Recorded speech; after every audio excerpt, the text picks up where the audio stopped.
Ok, pessoal, vamos lá para a nossa primeira questão, onde ela diz o seguinte: não há crime sem uma lei anterior que o defina, podendo, em certos casos, uma medida provisória criar tipos penais ou agravar a questão errada. Por quê, professor? Porque uma medida provisória, ela não pode criar, ela não pode definir o que é crime ou agravar uma pena, tá bom?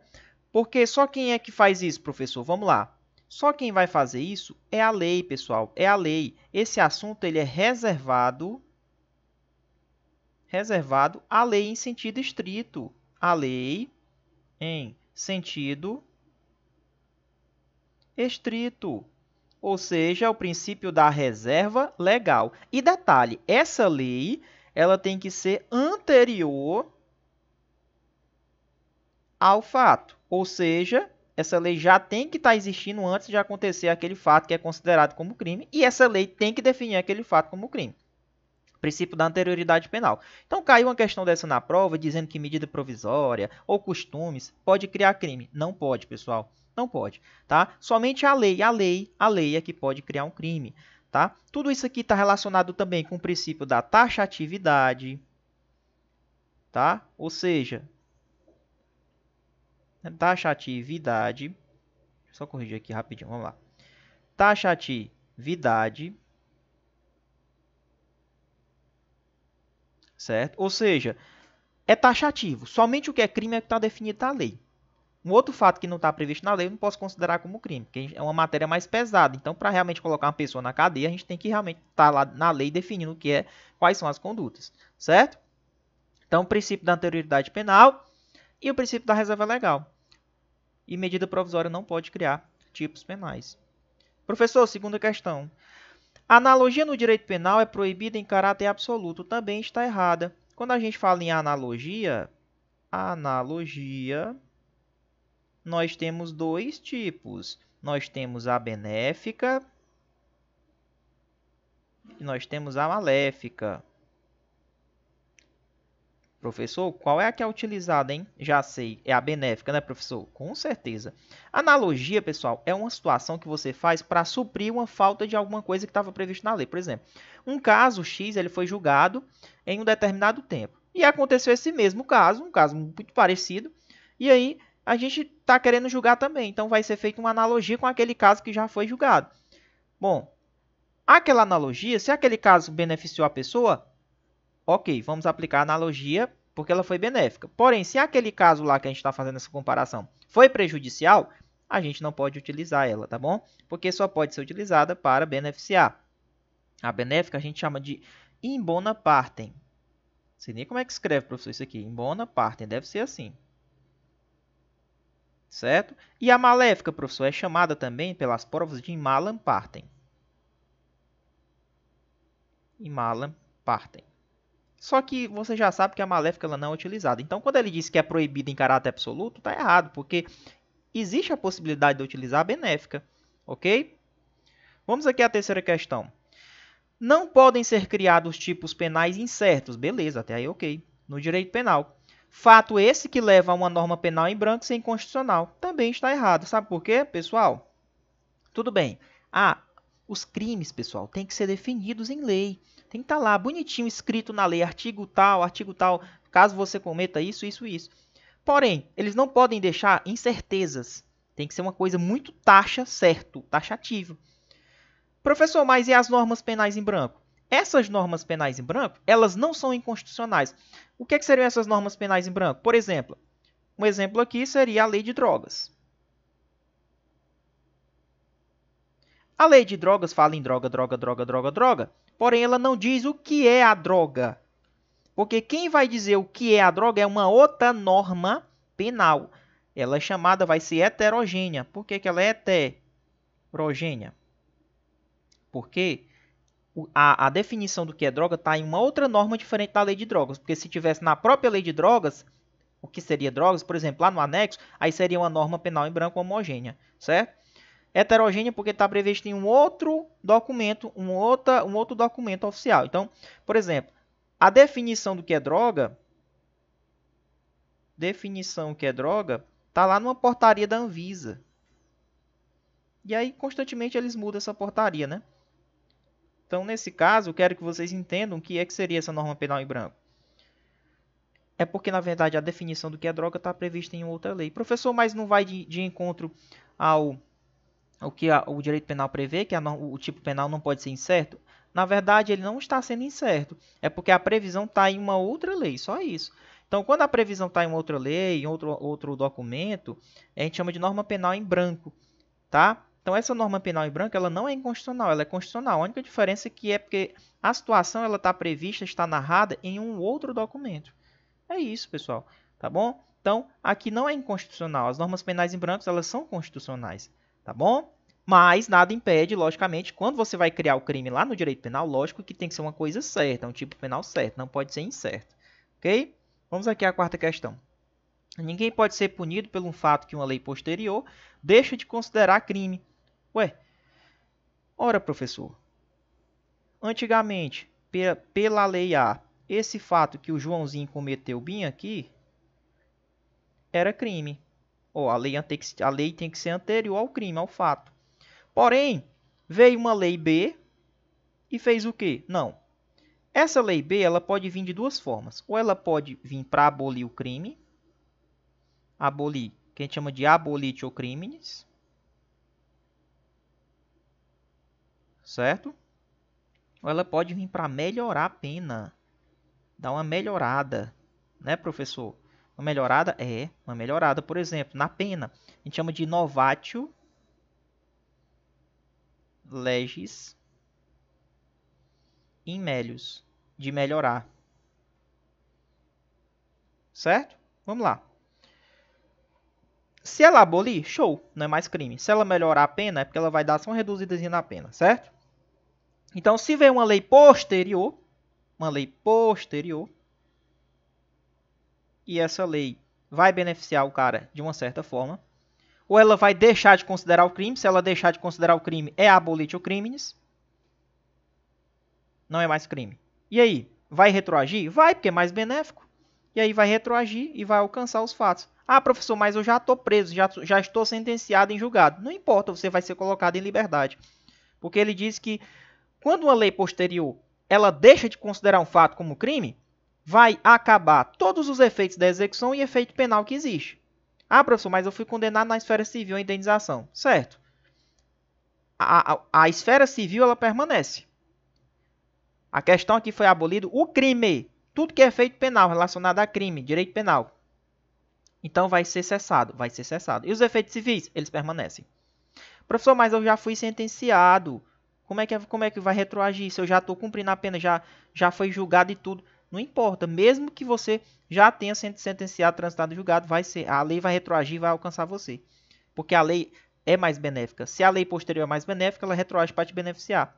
Ela não retroagiria se fosse maléfica. Aí não retroagiria, certo?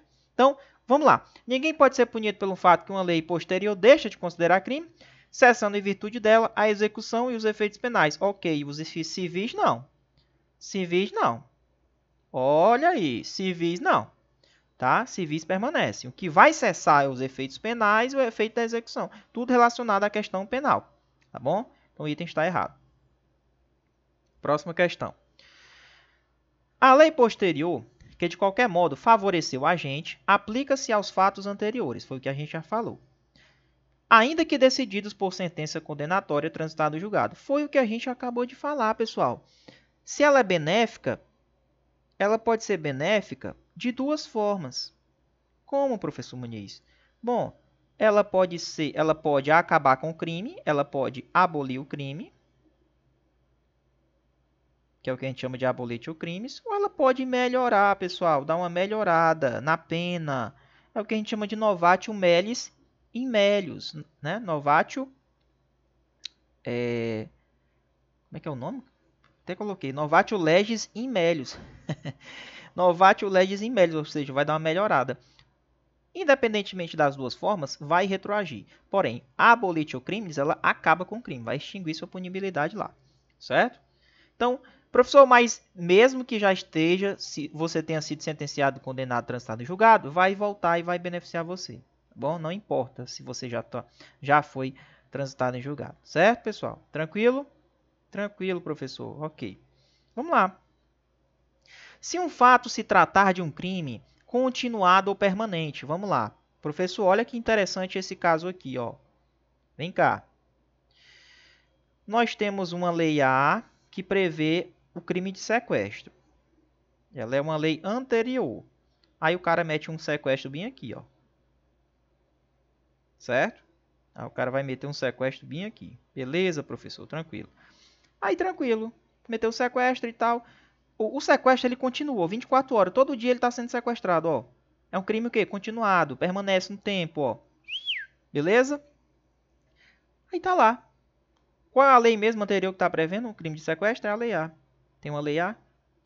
Quando chega bem aqui, ó. Bem aqui vai ser o término do sequestro, certo? Término do sequestro. Olha que caso bacana. Só que antes de terminar o sequestro, foi o que aconteceu? Opa, mudou a lei. Veio uma lei B e diz que quem cometer sequestro agora vai pegar uma pena mais gravosa. Vixe Maria. Ah, professor, se é mais gravosa, não retroage, é? Cuidado. Olha o detalhe. Não terminou ainda o sequestro, ó. A lei foi bem aqui, ó. Mudou. Ela vai continuar regendo o fato, ó, porque não terminou o sequestro ainda. Ah, então ela vai ser aplicada? Vai, porque ela está regendo daqui para frente. O término não terminou ainda o sequestro, ó. O sequestro ele vai terminar já com a nova lei em vigor. Vai ser aplicado? Vai ser aplicada a lei, mesmo que ela seja mais gravosa. Porque aqui é os casos, pessoal, dos crimes continuados. Entendeu? E permanentes. Então, vai ser aplicado a última lei vigente, ó. A última lei. Qual é a última? Essa daqui. Antes da conduta delitiva se encerrar, ou seja, ela se encerrou aqui. Porém, se o sequestro tivesse encerrado bem, aliás, se o término do terminou o sequestro e depois é que veio a lei B, se a lei B tivesse vindo bem aqui, ó, aí nesse caso ela não retroagiria, sabe por quê? Porque ela seria mais maléfica. A jogada é justamente a lei B vir antes de terminar, porque se ela vier depois de terminar o sequestro, ó, ela não retroagiria, porque ela seria o quê? Mais maléfica. Ah, entendi, professor. A jogada é essa, tá bom? Então, a jogada é vir antes do término do sequestro. Então, vai ser aplicada essa lei B, seja ela mais grave ou seja ela mais benéfica, ela vai ser aplicada, porque ela vai estar regendo daqui para frente. Se ela tivesse sido entrada em vigor depois do término do sequestro, se ela fosse mais maléfica, ela não retroagiria. Se ela fosse mais benéfica, ela retroagiria. Então, muito cuidado na interpretação na hora das questões, tá? A jogada está bem aqui, ó, entre o término do sequestro. Aqui, ó, é a chave de ouro da análise da questão. Entendeu? Chave de ouro da análise da questão. Se vier antes do término, aplica-se a lei, mesmo que ela seja mais gravosa ou benéfica. Se vier depois do término do sequestro, aí você vai analisar. Se ela for mais benéfica, retroage. Se ela for mais maléfica, ela não retroage. Bom? Então, vamos lá. Se um fato se tratar de um crime continuado ou permanente, essa aqui é a súmula 711, tá? Então, será aplicado sempre a última lei vigente antes da conduta delitiva se encerrar. Perfeito. Seja ela mais grave ou mais benéfica. Perfeitamente, perfeitamente, perfeitamente. A jogada é antes dela se encerrar. O sequestro só veio terminar aqui, ó. Aqui, aqui, aqui. Não esqueçam, pessoal, por favor. Beleza? Vamos lá, próxima questão, número 7. A lei penal mais grave aplica-se ao crime continuado ou ao crime permanente. Certo, já vimos agora. Se a sua vigência é posterior à cessação da continuidade ou da permanência. Posterior, não. Vai ser aplicado se a vigência da lei for antes, ela vier antes, ó. Aqui é o término, né? Tinha uma lei A, o cara cometeu um sequestro aqui. E antes de terminar, surgiu uma lei B. E aí, independente se ela é gravosa ou não, vai ser aplicado ela. Só que ela tem que ser antes de terminar o sequestro, ou seja, não é posterior à cessação, é anterior. Então, se a sua vigência é anterior à cessação da continuidade. Então, esse item está errado. A vigência tem que ser antes de terminar, antes de cessar a conduta delitiva. Próxima. Transitado em julgado a sentença condenatória, compete ao juiz da sentença aplicação de lei mais benigna. Pessoal, lei mais benigna é uma lei mais benéfica, tá? Professor, vamos lá. O cara já tinha sido transitado em julgado aqui, tege, transitado em julgado. Aí veio uma lei B, mais benéfica, onde ela vai simplesmente abolir o crime. Tá? Ela vai o quê? Abolir o crime. Ah, professor, ela vai abolir? É. Vamos lá. Só que o cara já tinha sido sentenciado. Quem é que vai aplicar essa lei mais benéfica? O juiz da sentença ou o juiz da execução? Pessoal, quem vai aplicar a lei mais benéfica, mais benigna, não é o juiz da sentença, que sentenciou ele aqui. É o juiz que cuida da execução penal. Então, tá errado. Então, na verdade, compete ao juiz da execução aplicar essa lei mais benigna, mais benéfica, certo? Próxima questão 9. É possível a combinação de leis no tempo? Errado, pessoal. Não é permitido a lex tertia, né? Lex tertia. Não é possível combinação de leis, tá bom? Então não é admitido, tem julgados relacionados a isso já. Questão 10. A lei excepcional ou temporária? Vamos lá, pessoal. Ó, o que seria lei excepcional ou temporária? Lembra daquela lei lá da lei seca no dia da eleição? Pronto. Então vamos supor que isso aqui seja o domingo. É como se fosse uma lei temporária. Quem vender bebida nesse período aqui vai ser punido. Depois que acaba a eleição, pronto, você pode vender de boa. Porém, vamos supor que o cara cometeu um crime bem aqui. Certo? Nesse período. Acabou e tal, ele vai ser julgado bem aqui, ó. Vai vir um julgamento dele. Certo? Sim, professor, e aí?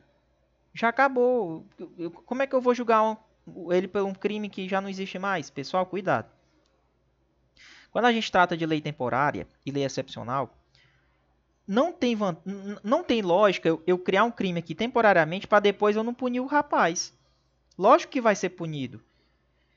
No julgamento vai ser aplicado normalmente essa lei aqui na época que estava vigente, mesmo que ela já tenha acabado a vigência dela. Isso se aplica nas leis temporárias e leis excepcionais. É como se fosse ultrativar, ou seja, é a ultratividade. Essa lei ela vai ser usada lá na frente. Né? Ultratividade.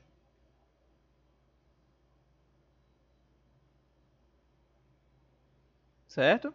Então vamos lá.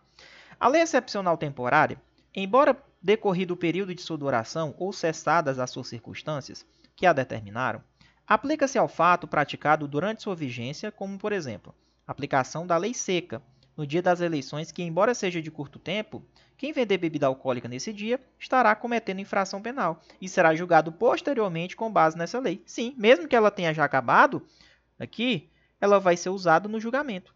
Tá bom? Então, as leis penais temporárias e excepcionais, elas são utilizadas mesmo quando já tenha acabado a sua vigência, ok? Então, esse item está corretíssimo. Próxima questão, vamos lá. Uma lei criminaliza a pesca do boto cor-de-rosa por 1 ano. Olha aí. Qual o período? 1 ano. Então, está determinado. Lei temporária. Com apenas 6 meses de vigência da lei, o indivíduo é encontrado pescando botos cor-de-rosa durante esse período de proibição. Entretanto, o julgamento só ocorre apenas 2 anos após o fato, momento no qual a lei temporária já estará revogada. Afirmativa. As leis temporárias ou excepcionais, mesmo após revogadas, continuaram a alcançar os fatos praticados durante a sua vigência. Vamos lá. As leis temporárias ou excepcionais, mesmo após revogadas, continuarão a alcançar os fatos praticados durante a sua vigência. Perfeito, pessoal. Senão não tinha lógica eu criar uma lei naquele período para depois não usar mais. Entendeu? Então todo mundo ia vender bebida, todo mundo ia pescar boto cor-de-rosa, sabendo que não ia ser punido mais na frente. Então não tem lógica. Então essas leis temporárias e excepcionais, mesmo quando elas são revogadas, elas continuam a alcançar os fatos praticados durante a sua vigência. Não esqueçam desse detalhe. Item corretíssimo. Vamos aqui à questão número 12.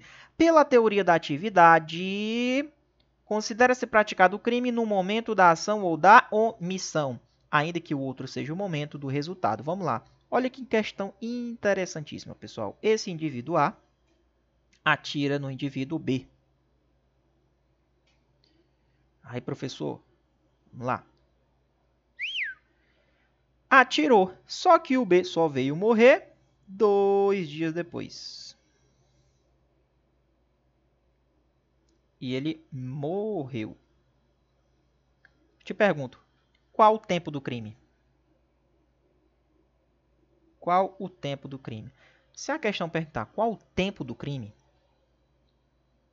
é a teoria da atividade. Então, você vai pegar esse mnemônico luta aqui, ó. Se a questão perguntar qual o tempo do crime, é a teoria da atividade. Se a questão perguntar o lugar do crime, é a teoria da ubiquidade. Certo? Opa. Tô com mania de pegar uma setinha aqui, né? Ubiquidade. Aqui, teoria da atividade.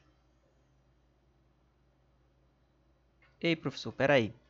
Então, quer dizer, se ele perguntar aqui qual foi o tempo do crime, foi aqui no lugar onde se consumou ou foi quando ele meteu bala aqui, professor? Pessoal, se ele perguntar qual o tempo do crime, pela teoria da atividade, é o local onde aconteceu a ação ou a omissão. No caso, a ação aconteceu aonde? Aqui, ó. No momento que ele atirou no rapaz. Professor, e o local onde ele vai morrer importa? Não importa, porque para a teoria da atividade é só o local da ação ou da omissão, acabou. Ainda que outro seja o momento do resultado. Questão corretíssima. Então, pela teoria da atividade, que é a teoria que é adotada, quando ele perguntar qual o tempo do crime, é sempre o momento que ele praticou ali, né? Seja um crime comissivo ou seja um crime omissivo, ou seja, o comissivo por meio de ação. No caso aqui eu coloquei esse exemplo para vocês perceberem que aqui seria o tempo do crime, a teoria da atividade é aplicada aqui, ó. Professor, importa o local onde ele vai morrer? Não importa, porque para a teoria da atividade só importa o local da ação ou da omissão, certo? Próxima questão 13. Pela teoria da ubiquidade, ó, considera-se praticado o crime no lugar em que ocorreu a ação ou omissão. Olha lá, no todo ou em parte. Bem como também onde se produziu ou deveria produzir o resultado. Vamos lá, mesma situação. O indivíduo A atirou no indivíduo B, certo? Só que ele só morreu 2 dias depois. Morreu. Pessoal, vamos lá. Se a questão perguntar qual o lugar do crime, pessoal, muito cuidado com isso aqui. Eu vou dar uma dica para vocês. Essa teoria da ubiquidade, geralmente, ela é utilizada em países. Um crime aconteceu no país A e terminou no país B, certo? Quando envolve Brasil, Estado, município, vai lá para o Código de Processo Penal, lá na parte das competências lá. Então, saibam, se cair a questão dessa literalidade da lei, para saber qual é a teoria que é utilizada. Então, é o seguinte, aqui é quando envolve a questão de país, certo? Países. Então, o crime aconteceu na Argentina, mas veio se consumar no Brasil. Qual é o lugar do crime? Os dois. Porque para a teoria da ubiquidade, vamos lá. Se ele perguntar qual é o lugar do crime, o cara começou aqui no Brasil, terminou na Argentina. E aí? Qual é o lugar do crime? Os dois. Se fosse para a teoria da atividade, momento da ação da omissão, ou seja, aqui no Brasil. Então, se a questão perguntar qual é o lugar do crime, ó, vamos lá. O lugar do crime é o local onde aconteceu a ação ou omissão e também vai importar o local onde aconteceu a consumação, onde se produziu o resultado. Anotem aí, é para questões quando envolvem países. Porque quando essa situação ocorre dentro do país, matou no Ceará, vem morrer no Pernambuco. Aí vai lá para o Código de Processo Penal para a questão das competências. Tá bom? Então não esqueça. Se cair a literalidade de lei isso aqui. Então vamos lá. Pela teoria da ubiquidade, considera-se praticado o crime no lugar em que ocorreu a ação ou omissão, no todo ou em parte, bem como onde se produziu o resultado. Então, ó, bem como, ele está adicionando. Então, nesse caso, questãozinha correta. Para a teoria da ubiquidade, importa os dois locais. O local onde aconteceu a ação ou omissão, bem como mais quais locais, mais o local também onde se produziu ou deveria produzir o resultado. Teoria da ubiquidade. Questão corretíssima, ok? Vamos lá, próxima questão. Avião russo caiu no Egito, tinha uma bomba que fez o explodir. A revelação foi feita pelo Serviço de Segurança Federal da Rússia. Foi um ato terrorista, sem qualquer dúvida. Autoridades egípcias detiveram 2 funcionários do aeroporto, alegadamente relacionados com o desastre. Questão 14. Segundo a lei brasileira, o lugar do crime será tanto na Rússia quanto no Egito. Envolveu países. Então, segundo a lei brasileira, se começou num canto, se começou lá na Rússia e veio explodir no Egito, opa, então vai importar os dois locais. Sim, perfeito. Segundo a lei brasileira, pela teoria da ubiquidade, importa os dois locais. Perfeito, pessoal? Tranquilo? Não esqueçam desse detalhe. Vamos à questão número 15, uma questão inédita, uma questão desafio do professor Muniz para a turma. Vamos lá. Uma lei A vigente previa a pena de homicídio de 20 anos. O indivíduo A pratica o crime. Logo depois entra em vigor uma lei B, que muda a pena do crime de homicídio para 10 anos. Opa, então tinha uma lei A que previa a pena de homicídio de 20 anos. O indivíduo praticou um crime. Logo depois entrou em vigor uma lei B, que mudou a pena do crime de homicídio para 10 anos, ou seja, melhorou. Posteriormente, entra em vigor uma lei C, que muda novamente a pena do crime de homicídio para 15 anos. Opa, depois prejudicou de novo. O autor é preso e vai a julgamento. Nesse caso, no julgamento, será aplicada qual lei? Será que é a lei A? Será que é a lei B ou a lei C? Vamos lá, vamos julgar essa afirmativa. Nesse caso, será aplicada no julgamento a lei A. Vamos analisar. Professor, gostei dessa questão, hein? Vamos lá. Uma lei A previa o quê? A pena de 20 anos para quem cometesse homicídio, certo? Aí o cara cometeu um homicídio bem aqui. Posteriormente, veio uma lei B, que diminuiu para 10 anos. Opa, ela é mais benéfica, ela é novatio legis in melius. Ela retroage? Retroage. Qual é que vai ser utilizada? Por enquanto, até o momento, lei B. Depois, veio uma lei C. E agora botou de novo para 15 anos. Opa, ela prejudicou. E aí, pessoal, qual é a lei que vai ser utilizada? É lógico que é a lei B de 10 anos, né? Ocorreu uma retroatividade no primeiro momento.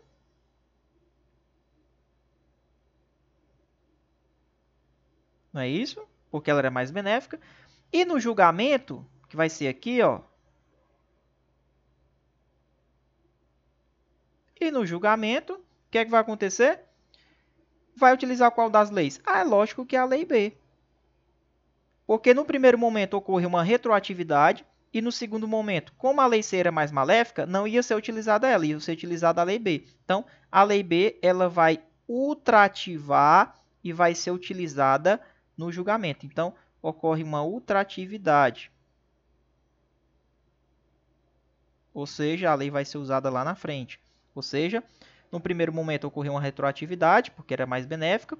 No segundo momento, a criação da lei C era mais maléfica, então mantém a lei B. Ou seja, no julgamento vai acontecer uma ultratividade da lei B, porque ela é mais benéfica dentro desse lapso temporal. Tudo bem, pessoal? Tranquilo? Então, nesse caso, será aplicado no julgamento a lei A? Não, vai ser aplicado a lei B. Tá certo? A lei B. Espero que vocês tenham entendido esse lapso temporal que eu fiz aqui, tá? Beleza? Então, ó, essa lei C ela não retroage porque ela é mais maléfica. Tranquilo? Espero que vocês tenham entendido. Vamos lá, próxima questão. Aplica-se a lei brasileira, sem prejuízo de convenções, tratados e regras de direito internacional, ao crime cometido no território nacional. Perfeito, pessoal, é isso aí. Princípio da territorialidade, ok? Territorialidade. Tudo bem, pessoal? Princípio da territorialidade. Tá bom? Próxima questão. Para os efeitos penais, consideram-se como extensão do território nacional as embarcações, as aeronaves brasileiras de natureza pública ou a serviço do governo brasileiro, onde quer que se encontre. Olha que questão perfeitinha e corretinha. Pessoal, vamos supor, aqui é o território brasileiro, certo? Vamos supor que tem um navio brasileiro bem aqui, ó, desse outro lado. Só que é um navio da Marinha, né? É um navio que está a serviço do Brasil. Será que ele é considerado extensão do território brasileiro? É como se aqui fosse território brasileiro? Sim, ele vai ser considerado extensão do território brasileiro. Isso eu posso aplicar também para aeronaves, desde que elas estejam a serviço do governo brasileiro. Então, elas são consideradas territórios por extensão. extensão, onde quer que se encontre, em qualquer local do mundo, tá bom? Estou falando de navios e aeronaves que estão a serviço do Brasil. Próximo. Questão 18. As aeronaves e as embarcações brasileiras, mercantes ou de propriedade privada, opa, aqui agora estamos falando de embarcações e aeronaves privadas, que se achem, respectivamente, no espaço aéreo brasileiro ou em alto mar, para efeitos penais, não são considerados território por extensão. Errado. Pessoal, olha lá. Se eu tenho uma embarcação privada em mar territorial do Brasil, em alto mar, ou no espaço aéreo brasileiro, uma aeronave voando aqui, e aí? É considerado também território ali? É, pessoal, é considerado. Mesmo que ela seja privada, mas ela está dentro do território. Está no espaço aéreo brasileiro, está em alto mar. Então, para efeitos penais, serão considerados, sim, extensão. Tá bom? Mesmo que elas sejam privadas, porque elas estão dentro do território. Ah, professor, e se ela não tivesse? Aí não seria. Aí seria aplicada outra situação. Ok? Vamos lá. Questão 19. É também aplicável a lei brasileira aos crimes praticados a bordo de aeronaves ou embarcações estrangeiras de propriedade privada. Agora são embarcações de outros países. Achando-se aquelas, quem? Essas aeronaves aí, ou embarcações, aliás, no caso das aeronaves, achando-se em pouso no território nacional ou em voo no espaço aéreo correspondente. E estas em porto, estas quem? As embarcações. Ou em mar territorial do Brasil. Perfeitamente, pessoal, correto. Posso aplicar a lei brasileira aqui se acontecer algum crime dentro das embarcações? Pode. Por quê? Porque elas são estrangeiras, são embarcações privadas, são aeronaves privadas de outro país, porém, elas estão dentro do território nacional ou dentro do espaço aéreo nacional brasileiro. Ou está atracado no porto, por exemplo, aconteceu um crime lá, é aplicado a lei brasileira, certo? Questão 20. Ficam sujeitos à lei brasileira, embora cometidos no estrangeiro, os crimes cometidos contra a vida ou a liberdade do presidente da República, ainda que absolvido ou condenado no estrangeiro. E aí, pessoal, certo ou errado essa questão? Vamos lá. Pessoal, existem hipóteses de extraterritorialidade incondicionada.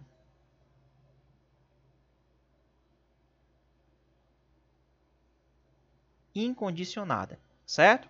Que hipóteses são essas? Por exemplo, primeira, o presidente da República está viajando. Aí lá no estrangeiro veio um cara e tentou um atentado lá contra a vida do presidente da República, ou contra a liberdade dele. Ah, professor, vai ser aplicada a lei brasileira àquele cara que tentou praticar? Vai. Mesmo que ele seja absolvido ou condenado naquele país, vai ser aplicado. Sabe por quê? Porque aqui, quando é contra o presidente da República, é um caso de extraterritorialidade, ou seja, é a aplicação da lei brasileira fora do nosso território, sem ausência de condições, né? Independentemente de ter condições ou não. Porque mesmo que ele seja absolvido lá no país, ele vai ser aplicada a lei brasileira aqui para ele. Tá bom? Então, item está corretíssimo, realmente. Fica sujeito à lei brasileira, embora cometido no estrangeiro, quando é crimes contra a vida ou a liberdade do presidente da República, mesmo que ele seja absolvido ou condenado no estrangeiro. Vamos lá, questão 21.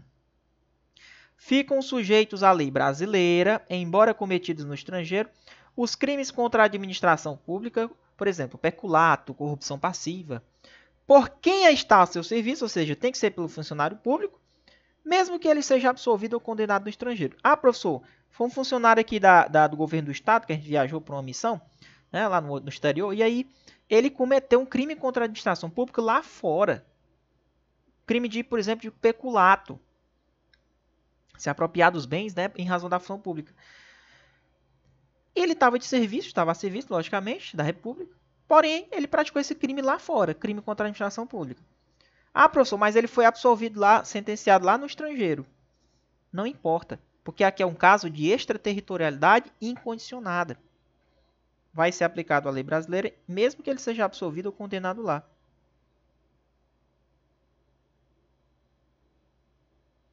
Liberdade incondicionada. Ah, tá certo, tá corretíssimo. É uma hipótese de extraterritorialidade incondicionada. Vamos aqui a 22. Ficam sujeitos à lei brasileira, embora cometidos no estrangeiro, os crimes contra o patrimônio ou a fé pública da União, do Distrito Federal, do Estado, de território, município, empresa pública, sociedade de economia mista, autarquia, fundação, mesmo que ele seja absolvido ou condenado no estrangeiro. Vamos lá. É a mesma hipótese. Isso aqui é uma hipótese de extraterritorialidade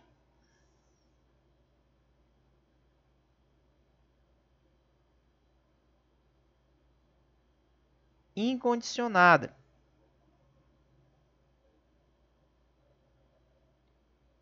O que é isso, professor? Aqui é o cara que pratica um crime contra o patrimônio da União. Ele furta um computador, por exemplo, da União. Ah, mas foi no estrangeiro. Não importa. Ah, seja da União, do município, do Estado. É um crime contra o patrimônio ou a fé pública. Crimes contra a fé pública. Ou pode ser contra uma autarquia, uma fundação pelo poder público. Ah, professor, mas ele foi absorvido lá no estrangeiro. Não importa. Se for um crime contra o patrimônio ou fé pública da União, é uma hipótese de extraterritorialidade incondicionada. Independente de se ele foi absolvido ou não, isso não me importa. Ele vai ser aplicada a lei brasileira aqui para ele. Então, esse item está corretíssimo também. Fiquem atentos a esses casos que eu estou falando para vocês. Contra o patrimônio, a fé pública da União, dos estados, dos municípios, das autarquias, pelo poder público, mesmo que ele seja absolvido e condenado no estrangeiro. Tudo bem? Vamos lá. Questão número 23. Ficam sujeitos à lei brasileira, embora cometidos no estrangeiro, os crimes de genocídio. Pessoal, que já era. Falou em genocídio, independentemente se ele for absolvido ou não lá no país, isso não importa, vai ser aplicado a lei brasileira para ele sim, tá bom? Vai ser aplicado. Então, quando ele é brasileiro ou ele é domiciliado no Brasil, ele mora no Brasil, ele é brasileiro. Então, mesmo que ele vá lá fora e cometa o crime de genocídio, não importa. Ah, foi absolvido, não importa. Vai ser aplicado a lei brasileira. Fica sujeito à lei brasileira, mesmo que ele cometa no estrangeiro. Quando ele é brasileiro, o cara logicamente cometeu, ou ele mora no Brasil. Então, mesmo que ele seja absolvido e condenado no estrangeiro, vai ser aplicado a lei brasileira, ok? É uma hipótese de extraterritorialidade. Vou corrigir isso aqui.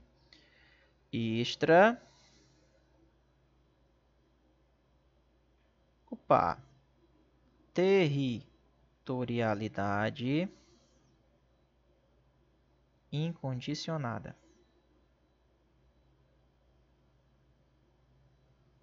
Beleza? 24. Professor, para a gente responder a 24, eu queria que vocês prestassem bastante atenção. Joãozinho é um brasileiro. Canarinho. Certo? Ele é brasileiro. Ele viaja para a França. Certo? Ele cometeu um crime na França. Pergunta: pode ser aplicada a lei brasileira para ele? Aí você vai perguntar: depende. Se for um crime contra o presidente da República, a gente já sabe que, independentemente de condições, vai ser aplicado. Se for contra o patrimônio da União, independente de condições, vai ser aplicado. Se ele for funcionário público e ele cometer um crime contra a administração, vai ser aplicado a lei independente de condições. Se ele cometer um crime de genocídio, vai ser aplicado a lei independente de condições. Porém, os outros casos, a gente tem que analisar conjuntamente algumas condições para que realmente seja aplicado a lei brasileira. Tudo que não for o que eu falei agora, presidente e tal, administração, vai entrar em um outro caso. Vamos lá. Eu sou brasileiro, viajei para a França. Sou de boa, não sou funcionário, sou nada. Viajei lá, mas cometi um crime de homicídio. É possível aplicar a lei brasileira mesmo que eu cometa esse crime lá fora? É possível, só que vai depender de condições. Primeiro, ele tem que entrar novamente no território nacional, voltar. Segundo, tem que ser crime no Brasil, tem que ser crime na França. Terceiro, tem que ser um crime em que a lei brasileira autoriza a extradição dele, né? Quarto, ele não pode ter sido absolvido lá na França e nem ter sido perdoado. Quinto, né? Por algum outro motivo que vai extinguir a punibilidade dele. Se ele cumprir esses 5 requisitos em concurso, os 5 juntos, aí eu aplico a lei brasileira para ele. Então, observa que esses outros casos dependem de requisitos. Então, olha como é bem bacana isso daqui. Então, se ele for brasileiro, é possível aplicar a lei brasileira quando ele comete um crime lá fora, né? Nos outros casos, é possível aplicar, mas aí vai depender de alguns requisitos. Entrar no território, o crime tem que ser punido lá e cá, o crime tem que ser um crime que a lei brasileira autoriza a extradição, não pode ter sido absolvido lá e nem ter sido perdoado no estrangeiro, por algum outro motivo, né? Não ter extinta a sua punibilidade. Então, se tiver cumprir todos esses requisitos que eu falei, aí a gente pode aplicar a lei brasileira para o Joãozinho aqui, para o brasileirinho, certo? Professor, e se ele tiver numa embarcação brasileira privada dele? Mesma coisa. Se ele está numa embarcação ou aeronave privada dele e acontece um crime lá fora, tem que cumprir esses 5 requisitos que eu falei para ser aplicado a lei brasileira. Vamos lá. Ficam sujeitos à lei brasileira, embora cometidos no estrangeiro, os crimes praticados por brasileiro, mesmo que seja em embarcações e aeronaves privadas. Porém, a aplicação da lei brasileira depende do concurso das seguintes condições. Entra no território, é punido lá e cá, está o crime incluído entre aqueles em que a lei autoriza a extradição, não pode ter sido absolvido e nem perdoado no estrangeiro. Perfeitamente, pessoal. Esse item está corretíssimo, né? É a hipótese de extraterritorialidade condicionada. É diferente, agora é condicionada. Por que, professor, condicionada? Porque ela depende dessas 5 condições aqui. Ah, entendi. Então é o caso quando o cara é brasileiro ou quando o cara tá no naviozinho dele lá particular e vai lá para fora e comete um crime, né? Beleza? Questão correta. Bora na questão 25. A lei brasileira aplica-se também ao crime cometido por estrangeiro. Sim. Ah, professor, e se o estrangeiro lá fora cometer um crime contra o brasileiro, lá no país dele? É possível aplicar a lei brasileira a esse estrangeiro? É possível. É possível. Porém, tem que cumprir vários requisitos, meu amigo. Primeiro, combo de requisitos. Vai ter que cumprir primeiro aquele combo dos 5. Tá? Sério? Vai ter que cumprir aquele combo dos 5 que eu falei. Tem que entrar no Brasil. Imagina o estrangeiro vir pra cá. Não vai vir, pô. Tem que entrar no Brasil, tem que ser punido lá e cá. A lei brasileira tem que ser um crime que a lei brasileira autoriza a extradição. Não pode ter sido perdoado, nem pode ter sido absolvido. Lá. Primeiro combo que ele vai ter que obedecer. Isso é quando o estrangeiro pratica crime contra o brasileiro. E vai ter que cumprir mais 2 requisitos. Primeiro, não pode ter sido negada a extradição por parte do país, quando o Brasil pedir. E segundo, quem vai requisitar isso daí é o ministro da Justiça. Então, além desses 5 combos que eu falei, vai ter mais 2. Não pode ter sido negada, né? Ou não pode, tem que ter pedido, logicamente. A extradição não pode ter sido negada. E tem que ser por meio de requisição do ministro da Justiça. Então, são 7. Juntou 5, aquele combo dos 5, mais os 2 aqui, para ele ser punido pela lei brasileira. Então, olha a dificuldade. Então, nesse caso, quando o estrangeiro comete o crime contra o brasileiro, é o que a gente chama de extraterritorialidade hipercondicionada. Hipercondicionada, é porque está cheio de condição. O negócio é pesado, tá certo? Então, além daquelas 5, tem que ter mais 2. Não pode ter sido negada a extradição e tem que ser requisição por meio do ministro da Justiça, né? Então, esse item realmente está corretíssimo, tá? Não esqueçam, é a extraterritorialidade hipercondicionada. Vamos aqui à questão 26. Vamos lá.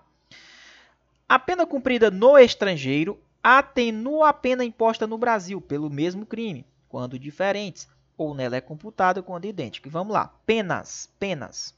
Existem crimes, pessoal, que também são punidos no estrangeiro. Vamos lá. Se as penas forem diferentes, E se as penas forem idênticas? Vamos lá. Vamos supor que o cara começou a cumprir pena lá no estrangeiro. Mas a pena é diferente da do Brasil. Mas ele já cumpriu um pouquinho lá. Quando ele vir aqui para o Brasil para cumprir a pena também, o que, é que vai acontecer? Se a pena é diferente, quando ele for cumprir a pena aqui no Brasil, já vai ser atenuada, porque ele já cumpriu um pouquinho dessa pena lá. Não é idêntica as penas, são diferentes. Porém, considera-se que ele já cumpriu um pouquinho lá, então é atenuada a pena dele. Certo? Isso se for pena diferente. Se elas forem realmente idênticas, se é 10 anos lá, 10 anos aqui. Se ele já cumpriu 5 lá, cumpre só o restante aqui. Né? Ou seja, aquela que ele foi cumprida no estrangeiro é computada para efeito como se ele já tivesse cumprido aquela parte daquela pena. Se forem penas diferentes, só é atenuada. Dá uma diminuiçãozinha ali, considera algum valor e diminui ela. Se for idêntica, se é 10 anos lá, 10 anos aqui, se ele cumpriu 5 lá, ele cumpriu 5 aqui. O restante, né? Então, não esqueçam desse detalhe aqui das penas. Vamos lá.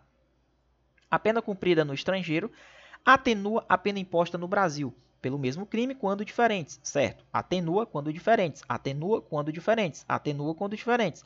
Ou nela é computada quando idênticas, computada quando idênticas, computada quando idênticas. Corretíssima. Não travou o vídeo não, estou repetindo mesmo. Vamos lá, pessoal. Questão número 27. Vamos lá. A gente vai estudar um pouquinho sobre homologação.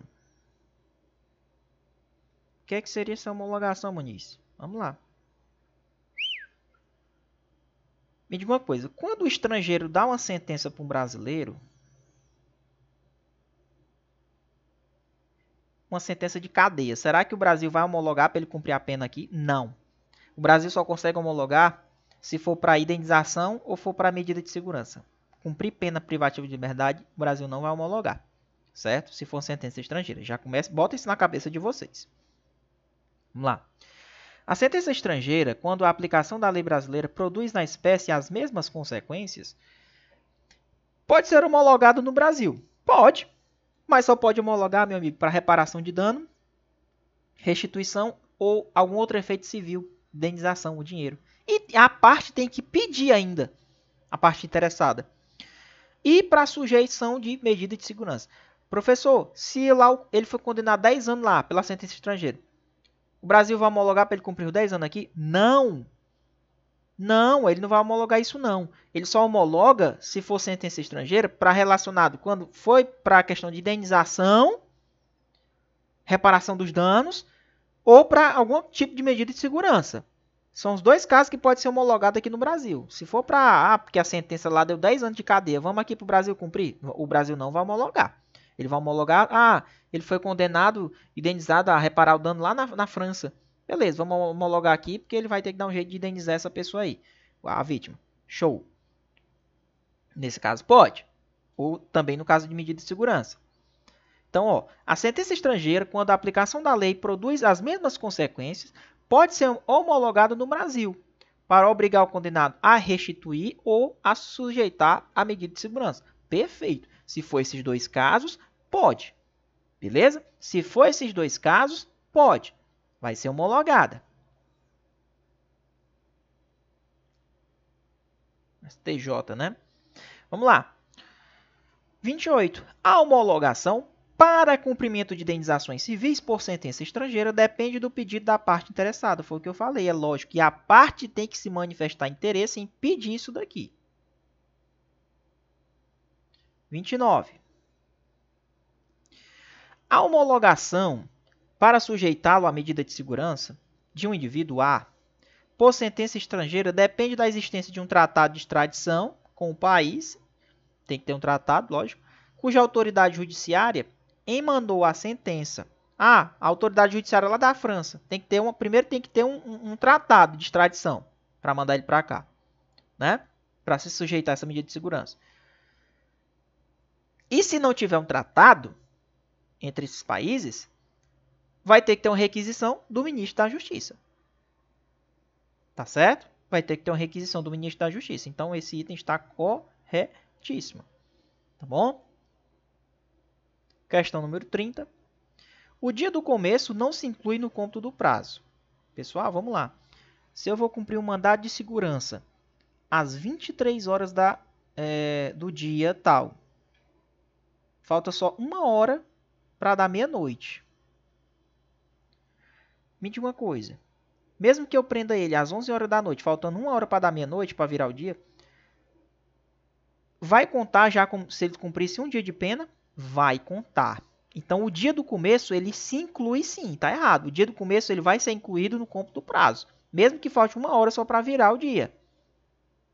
Ah, professor, entendi. Então, mesmo que ele prendesse o cara às 11 horas e 59 minutos, faltando 1 minuto para virar, aquele 1 minuto considera como se ele já cumpriu o dia todinho. Certo? Então, tá errado. Se inclui sim no cômputo do prazo, o primeiro dia. Conta-se os dias, os meses e os anos pelo calendário comum. Então, é só dias, meses e anos. Perfeito? Questão 31. Desprezam-se nas penas privativas de liberdade e nas restritivas de direito as frações de dias. Certo, pessoal? Será que as frações também são desprezadas? Corretíssimo. Então, por exemplo, se der ali na hora da pena privativa de liberdade, vai dar 1 mês e 1 dia. Tá? Essas frações de dias aí, elas são totalmente desconsideradas, tá? Vai cumprir ali 1 mês. Tá certo? Então, qualquer tipo de fração, na hora que der, vai dar ali, por exemplo, quebrado uma fração, essa fração, ela não é considerada, tá bom? Elas são retiradas. Então, despreza-se nas penas privativas de liberdade e nas restritivas de direitos qualquer tipo de fração de dias. E nas multas também são desconsideradas as frações de cruzeiro, de acordo com o que está previsto lá na lei, tá bom? Beleza? Então, desprezam-se nas penas privativas de liberdade e nas restritivas de direito as frações de dias. Essas frações de dias não são consideradas lá na hora da pena. Se da hora que ele estiver calculando lá, der um númerozinho quebrado lá, né, considerando fração, despreza esse número quebrado, essas frações, e considera só o número cheio. Beleza? Fechou? Pessoal, isso aqui cai na prova, beleza? Então, fechamos lei penal no tempo e lei penal no espaço. Valeu, pessoal! Até mais!